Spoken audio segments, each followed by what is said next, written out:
خطاب جوزيف ستالين عن الشعب الطاجك، أريد أن أقول بضع كلمات عن الطاجك. الطاجك شعب خاص، هؤلاء ليسوا الأوزبك وليسوا القزاخ وليسوا القرغيز، هؤلاء هم طاجك، أقدم الشعب في آسيا الوسطى.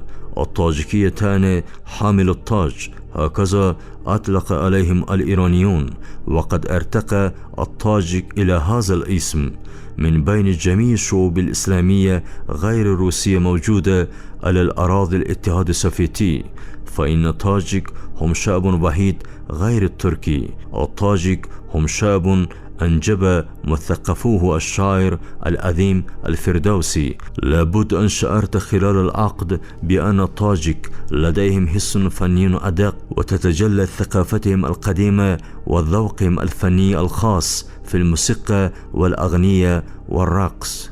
الطاجك شعب مميز وله ثقافة قديمة وعظيمة، وفي ظروفنا السوفيتية لديهم مستقبل عظيم، ويجب على الاتحاد السوفيتي بأكمله مساعدتهم في ذلك، وأعود أن يكونوا فمنهم محاطا باهتمام جميع.